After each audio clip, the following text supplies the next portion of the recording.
Hi everybody. If you grew up in India in 1980s and 1990s, you did not ask your parents to buy a plastic water tank. You asked them to buy a Sintex. That is how powerful this brand was. But today, if you go to a hardware shop and ask for a Sintex, the shopkeeper may or may not stock it. So the question is, how does a company go from owning a category to disappearing from it entirely? This is the case study of Sintex. Sintex's story began not with plastics but with textiles. The company started its journey as Bharat Vijay Mills in 1931 in Gujarat. The name Sintex was adopted when the company switched to making plastic products in 1980s. The switch proved to be transformational for the company. During 1980s, India had a massive unmet demand for reliable, durable and hygienic water storage. Sintex came up with a product that was better than everything else on the market. Rotational molding technology produced smaller, single-piece plastic tanks that were lighter, cleaner and more durable than the galvanized iron alternatives which were then used. By the late 1990s, Sintex achieved what any brand dreams of. Sintex became synonymous with water tanks, just like Xerox for photocopying and Colgate for toothpaste. The company controlled 60 to 70% market share of the organized plastic tank business. There were three characteristics that made Sintex a very high-quality business. Firstly, rotational molding requires less capex per unit of revenue, which made it a capital-light business. Secondly, company had built a pan-India dealer network of over 20 plus years, which was nearly impossible to replicate by its competitors. And lastly, Sintex brand commanded a significant premium over the unorganized competitors. These characteristics allowed the business to generate operating margin of 15 to 20%. Then came the phase of bull market. The period from 2003 to 2008 was transformational. The Indian economy was in the middle of its most sustained growth phase, with GDP growing at 8 to 9% annually.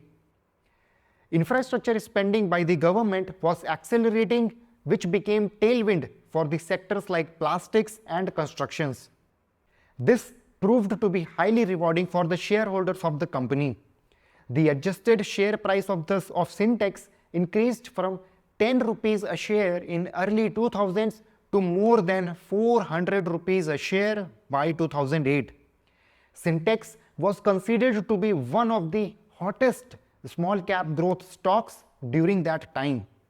But every great business has an inflection point, a point where success stops being a foundation and starts being a justification.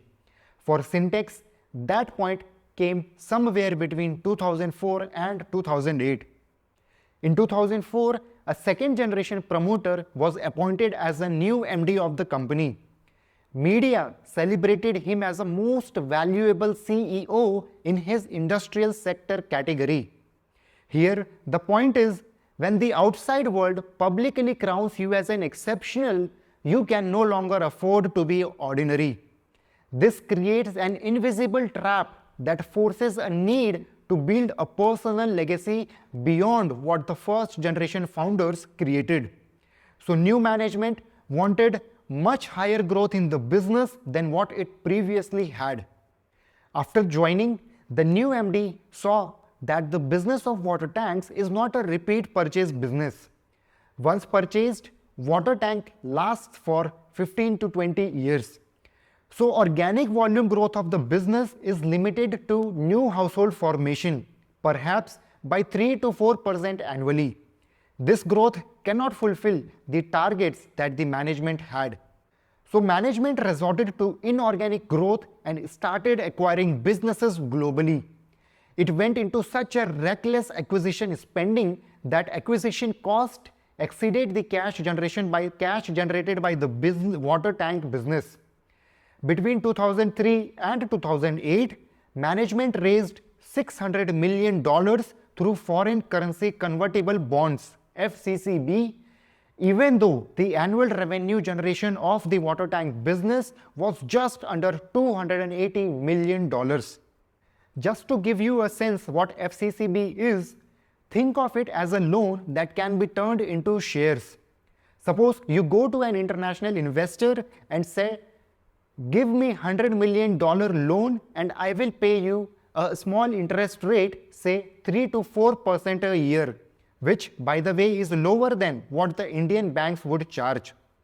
You also say that at the end of 5 years, instead of taking your money back, you can choose to convert your loan into the shares of my company at a price, say 200 rupees a share.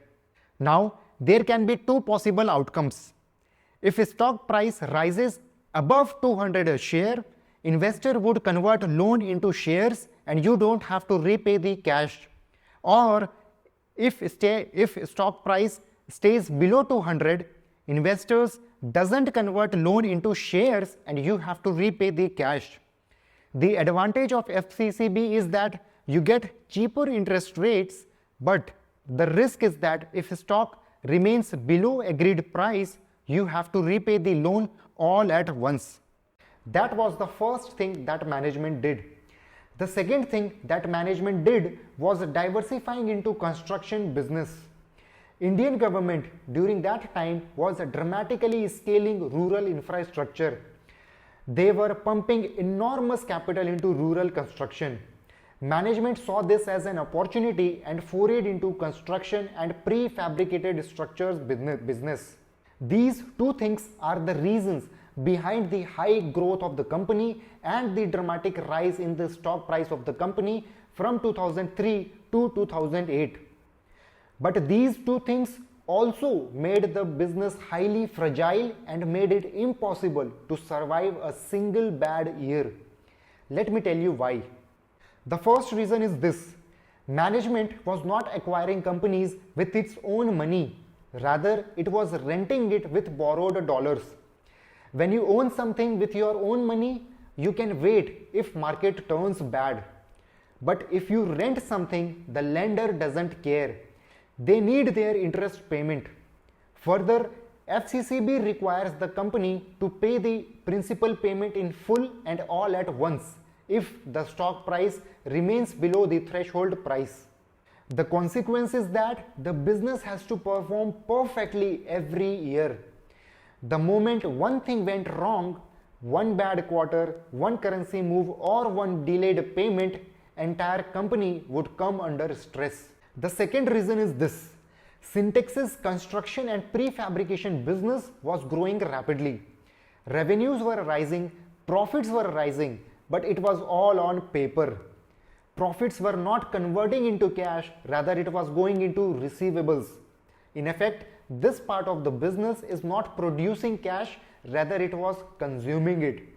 And here's the dangerous thing: as the business grows, it actually gets worse. Growth is consuming cash instead of producing it. Put those two reasons together, situation gets even more worse. On one side, a company was carrying thousands of crores of foreign currency debt which requires continuous repayment, and on the other side, a fast growing business that is consuming cash faster than it is collecting it. So by 2008, Sintex had built something that looked like a success story from every external angle, but underneath all of it, the clock was ticking. From 2011 to 2014, the overseas subsidiaries were underperforming, which hindered FCCB conversion as stock price stayed below threshold. In 2015, the promoter pledged 52% of his shareholding as collateral against loans. When a promoter pledges his shares, he is essentially saying that he needs cash and the only option left is to offer his ownership in the company. By 2016, total debt of the company mounted to more than 6,500 crores. All through 2017 and 2018, interest coverage ratio of the business kept declining and working capital days kept expanding. In 2019, company defaulted on its loan, and by 2021, stock was suspended from trading. And that, my friends, was the rise and the downfall of this Sintex. This case study provides us a very important lesson, and that is a branded business with dominant market position cannot coexist with structurally poor capital allocation. Sintex was genuinely an excellent business, a textbook like moat. But moat protects the business that reinvests capital well within the moat. The moment Sintex chose to reinvest into overseas acquisitions and diversifying into other low quality businesses, it began destroying its moat. So investor must evaluate not just whether a moat exists, but whether management is disciplined enough to stay inside that moat. This brings me to the practical framework that an investor can apply. Step number 1 is to reconstruct a 10 years history of where free cash flow went.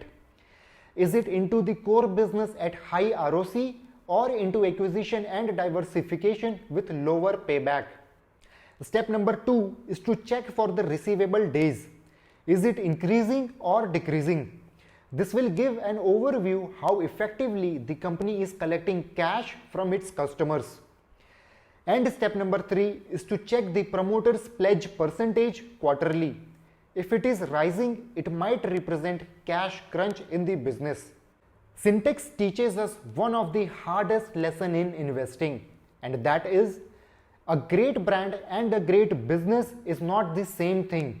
A gap between them is called capital allocation. And that brings me to the end of this video. I hope this video provided some value to you.